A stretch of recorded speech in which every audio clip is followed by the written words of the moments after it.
చెప్పలేకపోతున్నాను మీకు, కానీ చెప్తే ఎలా ఉంటుందని నేను అనుకుంటున్నాను. ఇక్కడ పేషెంట్ బతికాడు, డాక్టర్తో చనిపోయాడు.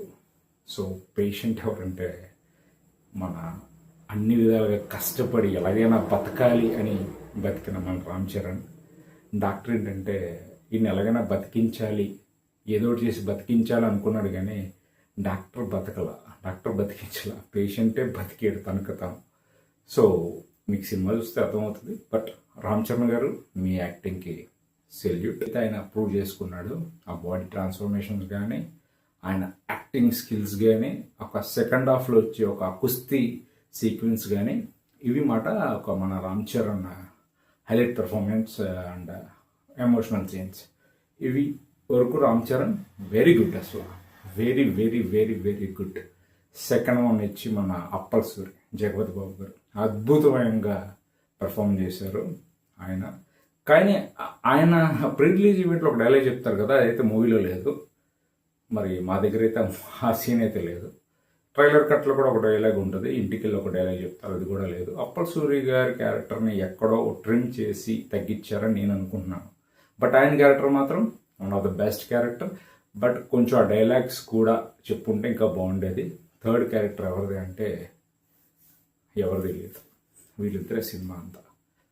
సో మున్నాబాయి కూడా ఉన్నాడు, ఉన్నట్టు లేనట్టు ఉన్నాడు మున్నాబాయి కూడా.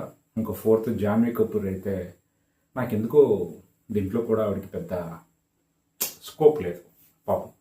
ఇంకొకటి స్టోరీ అయితే ఫస్ట్ హాఫ్ చూసి బుచ్చిబాబు పెద్ద హిట్ కొడుతున్నాడని మనం అనుకుంటాం. సెకండ్ హాఫ్ కుస్తీ ఫైట్ దాకా ఇదేదో వేరే లెవెల్కి వెళ్తుంది అనుకుంటాం. బుచ్చిబాబు 45 మినిట్స్ అయితే ఏది చెప్పాడు, ఎమోషనల్ మనం కనెక్ట్ అవుతాం అనేది, అదే ఆడియన్స్ కనెక్ట్ అవ్వలేకపోయారు అని నేనైతే కనెక్ట్ అవ్వలేకపోయాను. అంటే డిటాచ్డ్గా ఉంటాయి సీన్స్, అప్పటికప్పుడు వచ్చి వెళ్తూ ఉంటాయి సీన్స్. రామ్ చరణ్ యాక్టింగ్ చేస్తున్నాడు, కష్టపడుతున్నాడు, కానీ ఎక్కడో ఏదో మిస్ అవుతుందనే ఫీలింగ్ అయితే నాకు వచ్చింది. సో బుచ్చిబాబు ఆ విషయంలో కొంచెం మైనస్ అని చెప్తున్నాను. కానీ ఫస్ట్ హాఫ్ తీసుకెళ్ళిన రేస్ మూవీని సెకండ్ హాఫ్ ఒక హాఫ్ అన్ అవర్ తీసుకెళ్ళిన మూవీని అదే లెంగ్త్లో కనుక తీసుకువెళ్ళి ఉంటే సినిమా ఇంకా వేరే లెవెల్లో అయితే ఉండేది. నాకైతే మూవీ ఓకే.